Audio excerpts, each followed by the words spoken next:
की रानी कहे जाने वाले शहर शिमला में अरुण नाम का एक आलसी कामचोर लड़का रहता था। अरे ओ कामचोर, अरे जरा घड़ी तो देख, 11 बज चुके हैं और तू अभी भी बिस्तर में ही पड़ा है? अरुण रुद्र सिंह की बात को अनसुनी करके फिर से करवट बदलकर सो जाता है। मैं तो तंग आ गया हूँ इस लड़के से, रोज रोज इसकी कामचोरी बढ़ती ही जा रही है। पानी की बाल्टी लेकर अरुण के ऊपर डालता है।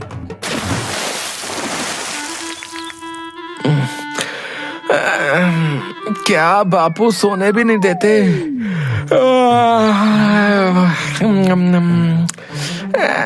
11 ही तो बजे हैं और वैसे भी मैं उठकर कौन सा तीर मार लूंगा। अरे इसीलिए तो उठा रहा हूँ कि आज तुझे भी मैं मेरे साथ काम पर ले जाकर ही रहूंगा। क्या काम? और मैं? आपका दिमाग तो ठिकाने पर है। और वैसे भी बाप के होते हुए बेटा काम करे शोभा देता है क्या? अरे मेरी फूटी किस्मत, अरे तेरे जैसा बेटा मिलने से तो अच्छा था कि मुझे कोई औलाद ही ना होती। सिर्फ मुझे पता है कि मैं तुझे कैसे झेलता हूँ। अरे तो आपको कहा ही किसने मुझे झेलने के लिए? बताओ। देखना, जिस दिन मैं नहीं रहा ना, देखना उस दिन तुम बहुत पछताओगे। अरे क्या पछताऊंगा हैं? दिन भर ताने ही मारते रहते हो। किसी दिन आपसे परेशान होकर मैं खुद ही घर छोड़कर चला जाऊंगा, समझे? फिर आपको मेरी अहमियत समझ में आएगी, समझे? अच्छा, घर छोड़कर जाएगा है? फिर उसका हाथ पकड़कर घर से बाहर निकाल देता है। अरे अरे अरे अरे क्या कर रहे हो? हैं? बुढ़ापे में सठिया गए हो क्या? हैं? तुझे घर छोड़कर जाना था ना, अब जा। और खबरदार, अगर मेरे घर में तूने एक कदम भी रखा तो तेरी टांगें तोड़ दूंगा मैं। ठीक है, तो मैं भी अब कभी भी आपके घर पर कदम नहीं रखूंगा। मुझे भी कोई जरूरत नहीं है तेरे जैसे निकम्मे बेटे की।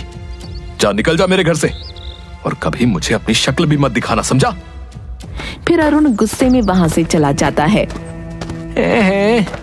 अब मैं कभी भी उस खूबसूरत बुढ़े के घर पर नहीं जाऊंगा, चाहे जमीन आसमान एक ही क्यों ना हो जाए। अब मैं इतनी दूर चला जाऊंगा कि वो बुढ़ा चाहे तो भी मुझे नहीं ढूंढ पाएगा। पर उन्हें मेरे होने ना होने से क्या फर्क पड़ता है? उन्हें तो अपने काम से ही मतलब है। और वैसे भी मैं अब तंग आ चुका था उनकी रोज रोज की चिक चिक से। अच्छा ही हुआ उन्होंने मुझे घर से बाहर निकाल दिया, नहीं तो किसी दिन मैं ही भाग जाता। अरुण चलते चलते गांव से कुछ दूर जो पहाड़ी थी वहां पर पहुंच जाता है और एक पेड़ के नीचे जाकर बैठ जाता है। आहा, क्या नजारा है।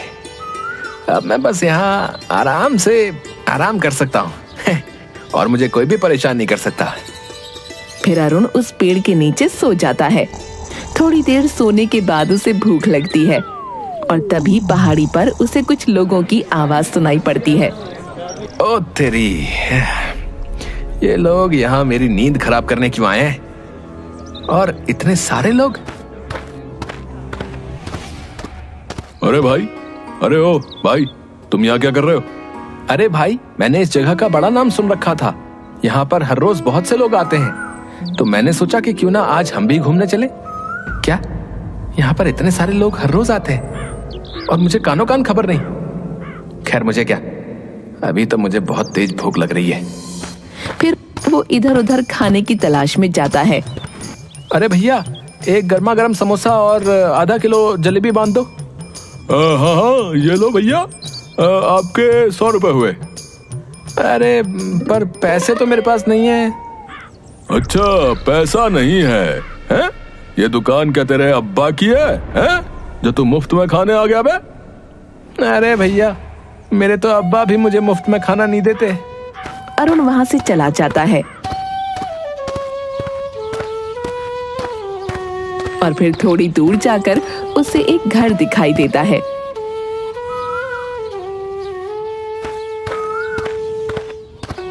अरे भाई, कुछ खाने को मिलेगा क्या? अरे ओ, भीख मांगनी है तो कहीं और जाकर मांग।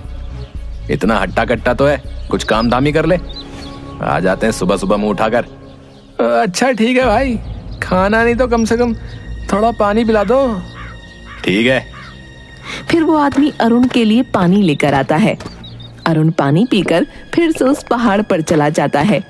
कितना भटका, पर कोई भी मदद करने के लिए तैयार नहीं है। बापू सच्ची कहते थे कि ये दुनिया ऐसी नहीं है जैसी हम सोचते हैं। यहाँ जब तक किसी को काम नहीं पड़ता तब तक कोई किसी की मदद नहीं करता। एक दो दिन वो ऐसे ही बिना खाए पिए रहता है।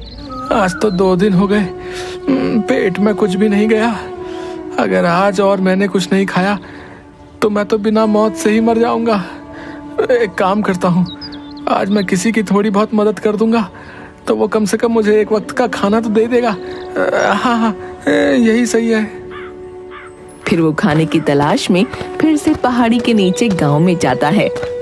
थोड़ी दूर चलकर अरुण को एक बूढ़ी औरत दिखाई देती है जो कि चलते चलते अचानक ही गिर पड़ी। अरे अम्मा, क्या हुआ? मैं तुम्हारी मदद किए देता हूँ। फिर अरुण उस बूढ़ी औरत को उसके घर तक छोड़ देता है और उसकी खाट के पास बैठ जाता है। अम्मा, क्या हुआ? अचानक तुम गिर कैसे गई? अरे बेटा, कुछ नहीं, वो बस थोड़ा चक्कर आ गया था। आपके बेटे और बहू दिखाई नहीं दे रहे? वो कहीं काम से गए हैं। अच्छा, उनके आने तक मैं यहीं रुक जाता हूँ। अरुण को भूख के आगे कुछ नहीं दिखाई दे रहा था। अच्छा अम्मा, कुछ खाने को मिलेगा? बूढ़ी औरत अपने पल्लू में से थोड़े से रुपए निकालती है और अरुण को देते हुए, बेटा मेरे पास तो बस इतने ही पैसे हैं, इसमें जो भी मिले वो ले आना। सिर्फ 20 रुपए? इसमें क्या आएगा? हाँ, एक काम करता हूँ, मैं मैगी लेकर आ जाता हूँ। वैसे भी जोरों की भूख लग रही है तो जल्दी भी बन जाएगी और पेट भी भर जाएगा। हाँ। अरुण मैगी ले आता है तो देखता है कि अम्मा चाय बना रही थी। अरे अम्मा, तुम्हारी तबीयत? बेटा मुझे तो आदत है। ला, क्या लेकर आया है? अम्मा, मैगी। ला, मैं फटाफट मैगी बना देती हूँ। हाँ अम्मा, बहुत जोरों से भूख लग रही है, हम दोनों मजे से खाएंगे। मैगी बनाने में अरुण उस बूढ़ी औरत की मदद करता है और बूढ़ी औरत भी उसे बातों बातों में मैगी बनाना सिखा देती है। बूढ़ी औरत मैगी बना देती है और दोनों मैगी के साथ साथ चाय का भी आनंद लेते हैं।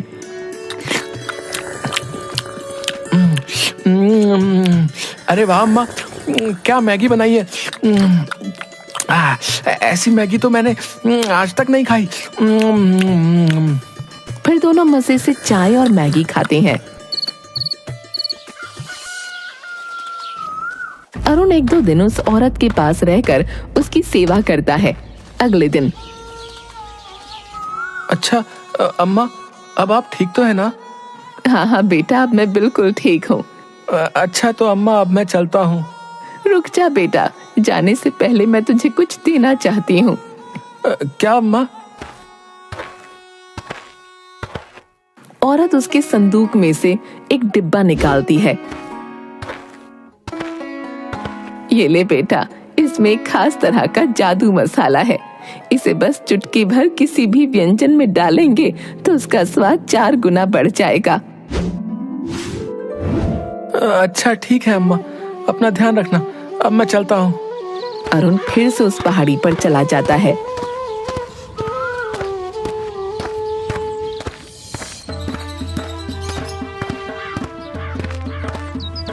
आहा, इसमें से तो बहुत ही अच्छी खुशबू आ रही है, पर इतने मसाले को लेकर क्या मैं ढाबा खोलूंगा?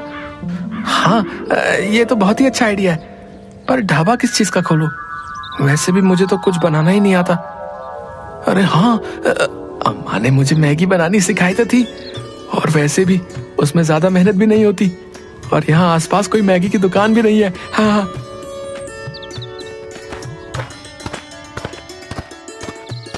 फिर अरुण अपने हाथों की चांदी की अंगूठी बेच देता है।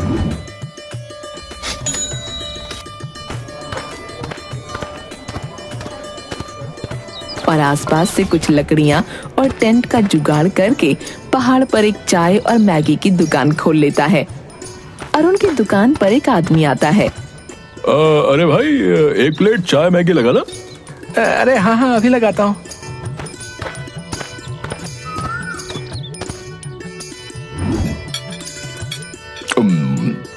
अरे वाह भाई, कुछ भी कहो, पर ऐसी जगह पर चाय और मैगी खाने का तो मजा ही अलग है। हाँ। एक दो दिन तो उसकी दुकान अच्छे से चलती है, पर तीसरे दिन अचानक बहुत तेज हवा चलने लगती है और उसका टेंट उड़ जाता है। अरे अरे अरे मेरा टेंट। फिर अगले दिन वो ऐसे ही खुले आसमान में अपनी दुकान डाल लेता है। अब हवा आए तो आने दो, मुझे कोई फिक्र नहीं, ना टेंट उखड़ने की समस्या और ना ही कुछ। अचानक से घने बादल छा जाते हैं और बारिश शुरू हो जाती है।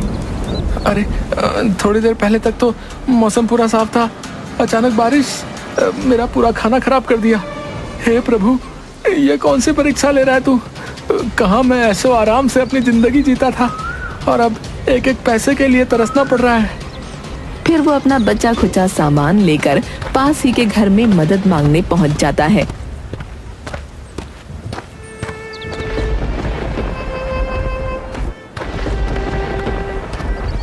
अरे भाई साहब, मुझे बारिश बंद होने तक क्या आप अपने घर में जगह दे सकते हैं? अरे हाँ भाई, क्यों नहीं। अरुण उस आदमी के घर में आ जाता है। अरे भाई, यहाँ एक अम्मा रहती थी, नजर नहीं आ रही, तुम उनके बेटे हो ना? हाँ हाँ भाई, पर तुम उन्हें कैसे पहचानते हो? कुछ दिन पहले उनकी तबीयत खराब हो गई थी, तो मैं एक दो दिन उन्हीं के पास रहा था। अच्छा, तो वो तुम ही थे जिसने मेरी माँ का इतना ध्यान रखा था। गांव वालों ने मुझे बताया तो था। हाँ, कहाँ है अम्मा? मुझे उन्हें कुछ बताना है। और उनकी तबीयत तो ठीक है ना? अम्मा, ओ अम्मा। अब तुम चाहकर भी उन्हें कुछ नहीं बता सकते। कुछ दिन पहले ही उनका देहांत हो गया। क्या देहांत हो गया? मैं किसी काम से बाहर गया था और जब वापस आया तो अगले दिन ही अम्मा की तबीयत बहुत ज्यादा खराब हो गई और आसपास के लोगों ने मुझे तुम्हारे बारे में बताया था। मैंने तो सोचा ही नहीं था कि मैं तुमसे मिल भी पाऊंगा या नहीं, पर तुम यहाँ पहाड़ी पर क्यों रहते हो और कहां से आए हो? अरे वाह, आइडिया तो तुम्हारा बहुत अच्छा है। वैसे भी यहाँ पर बहुत से लोग आते जाते रहते हैं और आसपास कोई मैगी की दुकान भी नहीं है, तो दुकान तो तुम्हारी बढ़िया चलेगी। तभी उस आदमी की छोटी सी बेटी वहाँ आ जाती है। पापा पापा, मुझे भी मैगी खानी है। अरे बेटा, अब इतनी बारिश में मैं तुम्हारे लिए मैगी कहाँ से लेकर आऊं? अरे भाई साहब, मेरे पास जो है थोड़ी सी मैगी बची है, आप इस बच्ची को वो खिला दीजिए। पापा, आप भी खाकर देखिए। फिर वो लड़की अपने पापा को भी मैगी खिलाती है। अरे वाह, ऐसी मैगी तो मैंने आज तक कभी नहीं खाई। अरे भाई, अब तो तुम्हारे यहाँ मेरे रोज ही आना जाना होगा। नहीं नहीं भाई, अब मैं कुछ नहीं करने वाला, बस बहुत हुआ। मैं कितनी भी कोशिश करता हूँ, पर इस पहाड़ पर दुकान टिकती ही नहीं। अरे नहीं भाई, मैं सच कहता हूँ, ऐसी मैगी तो पूरे शहर भर में नहीं मिलेगी। तुम कहो तो मैं तुम्हारी कुछ मदद कर देता हूँ। वैसे भी तुमने मेरी माँ की बहुत सेवा की थी। वैसे बात तो सही है, अगर मैं मैगी की दुकान नहीं खोलूंगा तब भी मुझे कोई ना कोई काम तो अपने लिए ढूंढना ही पड़ेगा, और इतनी ज्यादा मेहनत ना बाबा ना। एक काम करता हूँ, इसकी बात मानकर पैसे ले लेता हूँ और एक छोटी सी दुकान खोलकर अपना काम आगे बढ़ाता हूँ। ठीक है भाई, पर तुम्हें मेरी दुकान पर अपनी बेटी को लेकर हर रोज आना पड़ेगा। अरे नहीं भाई, अगर रोज रोज इसे लेकर आया तो इसकी आदत खराब हो जाएगी। और दोनों हंसने लगते हैं। फिर अरुण उसकी मदद ले लेता है और कुछ ही दिनों में एक छोटी सी दुकान तैयार कर लेता है। धीरे धीरे उसकी दुकान अच्छी खासी चलने लगती है। पहाड़ी पर आने वाले लोग उसके हाथों की चाय और मैगी खाए बिना नहीं जाते। एक दिन अरुण की दुकान पर कुछ आदमी आते हैं। अरे भाई, एक मैगी और चाय लगाना। मैं बहुत दूर से तुम्हारी दुकान की तारीफ सुनकर आया हूँ। अरुण बूढ़ी औरत के दिए हुए जादुई मसाले से मैगी बनाता है।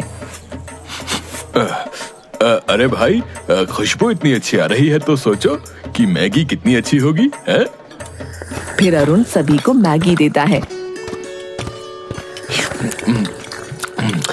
अरे वाह भाई, जितना सुना था ये मैगी तो उससे भी ज्यादा स्वादिष्ट है भैया। अगले महीने मेरी बेटी का बर्थडे है, तो मैं उसके जन्मदिन पर भी तुम्हारे हाथ की मैगी का स्टॉल लगवाऊंगा। हाँ। अरुण खुश हो जाता है। कुछ दिनों बाद अम्मा का बेटा भी अरुण की दुकान पर आता है। अरुण उसे देखकर तुरंत पहचान जाता है। अरे भाई साहब, अपने हाथों की गर्मा गर्म एक प्लेट चाय मैगी लगाना। वो गुड़िया तो आज जिद पर ही अड़ गई थी कि उन अंकल के हाथों की मैगी ही खानी है, तो क्या था, फिर मैं ले आया उसे। अरे अच्छा किया भाई साहब, वैसे भी बहुत दिनों से मैं आपसे मिलने की सोच रहा था। अरुण उस आदमी को चाय और मैगी देता है। अरे अरुण भाई, ये तो और भी ज्यादा लाजवाब है। फिर अरुण उस आदमी को उसके पैसे लौटा देता है। ये लो भाई तुम्हारी अमानत, धन्यवाद। अगर उस दिन आप मेरी मदद नहीं करते तो मैं यहाँ तक नहीं पहुँच पाता। अरे भाई, इसमें धन्यवाद की क्या बात है? आपने मेरी माँ की इतनी सेवा की, तो इसके आगे तो मेरी मदद कुछ भी नहीं। अरुण की दुकान अब आसपास के गांव में फेमस हो गई थी। उसने अब अपनी दुकान में अलग अलग तरह की मैगी बनाना शुरू कर दी थी और धीरे धीरे करके उसने एक ढाबा बना लिया। और अब उसने अपनी मदद के लिए कुछ आदमी भी लगा लिए थे। एक दिन कहाँ मेरी जिंदगी बिल्कुल निकम्मे जैसी थी और आज मैं एक ढाबे का मालिक हूँ। बापू सही कहते थे, पर अब उनके सामने जाने की हिम्मत ही नहीं होती। पर सच में उनकी बहुत याद आती है। थोड़ी देर बाद जब वो ढाबे में कुछ लोगों को मैगी और चाय दे रहा था, तब वो कुछ लोगों की बातें सुनता है। अरे भाई, सुना तूने? पास के मंदिर में एक आदमी और औरत अपने बेटे को वापस पाने के लिए 4 दिनों से भूखे प्यासे ही पड़े हैं, बेचारे कहीं के। अरे भाई, काहे का बेचारा है? पहले तो उसने खुद ही अपने बेटे को घर से बाहर निकाल दिया और अब उसे ढूंढने के लिए मन्नत मांग रहा है। अरे भाई, पर सुना है कि वो लड़का कोई कामकाज नहीं करता था, हैं? इसीलिए गुस्से में आकर उसके बाप ने निकाला था। कहीं पिताजी तो। अरुण दौड़ता हुआ उस मंदिर में जाता है।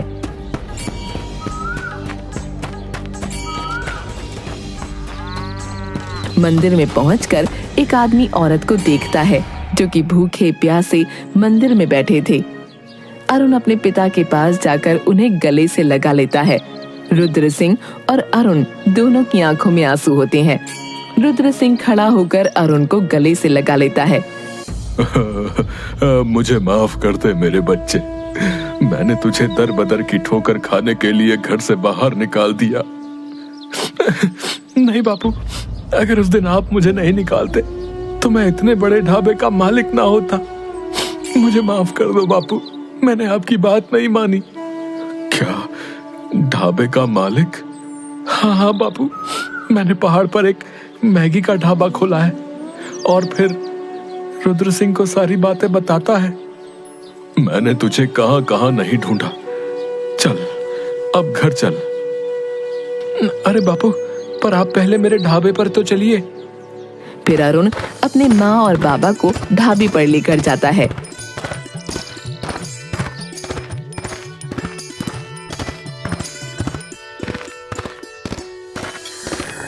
अरे वाह बेटा, इतना बड़ा ढाबा, ये तेरा है क्या? हाँ बापू, हाँ, ये मैंने अपनी मेहनत से खड़ा किया है। मुझे हर पल आपकी बहुत याद आई। फिर रुद्र सिंह अरुण को गले से लगा लेता है। मुझे तुझ पर गर्व है मेरे बच्चे। अब चल, घर चल। तेरे बिना घर जैसे काटने को दौड़ता है। हाँ, देख कितना दुबला हो गया है।